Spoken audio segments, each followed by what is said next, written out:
नमस्कार। तो चलिए आज बात करते हैं उस धरती की जिसे राजाओं की भूमि यानी राजस्थान कहा जाता है। पर ये कहानी सिर्फ किलों और महलों की नहीं है। नहीं, ये कहानी है सदियों के संघर्ष की, अटूट हिम्मत की और एक ऐसी पहचान की जो बड़ी-बड़ी ताकतों के सामने भी कभी झुकी नहीं। ये जो नक्शा है ना, ये सिर्फ कुछ शहरों और सीमाओं का जोड़ नहीं है। इसे एक विशाल रणभूमि समझिए। तो सोचने वाली बात यह है कि आखिर इस जमीन की मिट्टी में ये प्रतिरोध की भावना इतनी गहरी कैसे हो गई। आइए इसी की पड़ताल करते हैं। इस कहानी की जड़ों तक पहुंचने के लिए हमें वक्त में बहुत पीछे जाना होगा। उस दौर में जब यहाँ बस बस्तियां हुआ करती थीं और बड़े बड़े साम्राज्यों की तो अभी नींव ही रखी जा रही थी। और हाँ, ये जो पूरी पड़ताल हम कर रहे हैं, इसका आधार है राजस्थान राज्य बोर्ड की इतिहास की पाठ्यपुस्तक। मतलब हम जानकारी सीधे सोर्स से ले रहे हैं ताकि इस इलाके के इतिहास की एक सही और गहरी समझ बन सके। जरा इन दो तस्वीरों पर गौर कीजिए। एक तरफ है हजारों साल पुरानी कालीबंगा सभ्यता के सीधे साधे मिट्टी के बर्तन और दूसरी तरफ है मध्य युग के राजाओं के वो आलीशान किले। ये सिर्फ दो चीजें नहीं हैं, ये एक सफर है जो दिखाता है कि कैसे साधारण बस्तियों से ये इलाका विशाल और अजय किलों की धरती बन गया। और बस इसी नींव पर उदय होता है उन राजपूत वंशों का।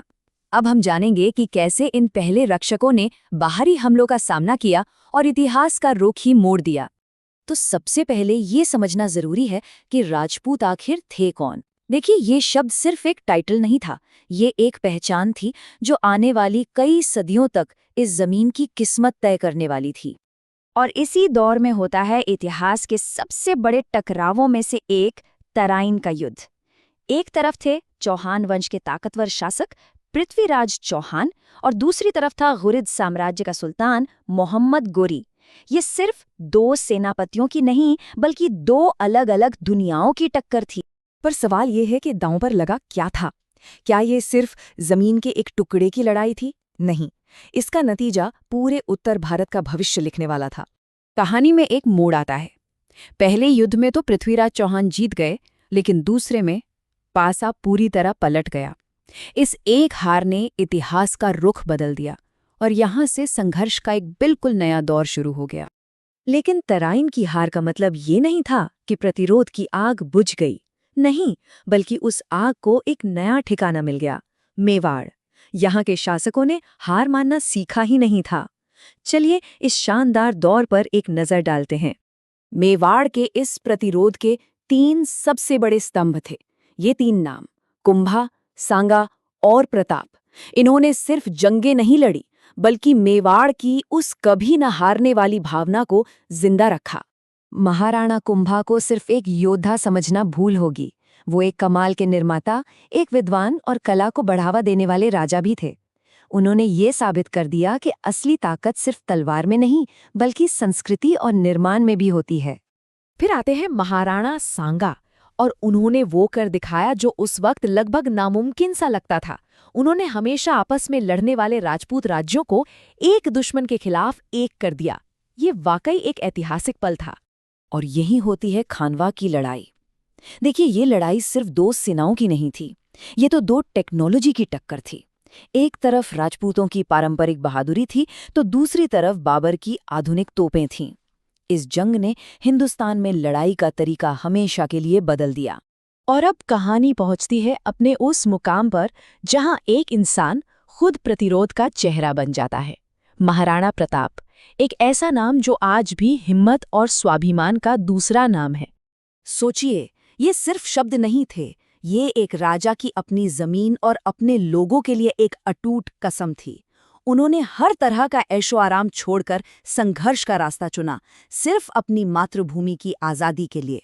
हल्दी घाटी ये सिर्फ एक और जंग नहीं थी, ये तो एक नैतिक कश्मकश थी।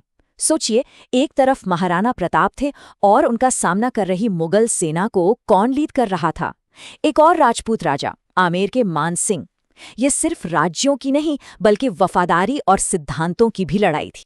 तो ये सवाल बहुत जरूरी हो जाता है कि ये लड़ाई असल में थी किस लिए? क्या सिर्फ मेवाड़ को बचाने के लिए या फिर आज़ादी और स्वाभिमान जैसे किसी बड़े विचार के लिए? हल्दी घाटी के जंग का नतीजा, सच कहें तो आज तक इतिहासकार इस पर बहस करते हैं। कोई साफ विजेता नहीं था। प्रताप को पीछे हटना पड़ा, लेकिन उन्होंने घुटने नहीं टेके। उनका संघर्ष चलता रहा और उनकी यही जिद एक ऐसी मिसाल बन गई जो आज भी लोगों को प्रेरणा देती है। तो सदियों तक चले इस संघर्ष ने आखिर इस धरती को क्या दिया, क्या विरासत छोड़ी? चलिए देखते हैं कि इस आग में तपकर राजस्थान की कैसी पहचान बनी। ये वही विरासत है जो आज भी हमें राजस्थान के आलीशान किलों में, यहाँ की रंग बिरंगी कला में और यहाँ के लोगों के स्वाभिमान में जिंदा दिखती है। ये सिर्फ इतिहास के पन्ने नहीं हैं, ये राजस्थान की आत्मा है। ये इस बात का सबूत है कि मुश्किल से मुश्किल हालात में भी अपनी पहचान को कैसे जिंदा रखा जाता है। और आखिर में एक सवाल पर आकर रुकते हैं। सदियों तक अपनी आज़ादी के लिए लड़ते रहना, कभी न झुकना, इस न झुकने की, इस अवज्ञा की असल कीमत क्या होती है? इसका जवाब शायद इतिहास की किताबों में नहीं, बल्कि उन लोगों की आत्मा में मिलता है जो अपनी आज़ादी को सबसे ऊपर रखते हैं।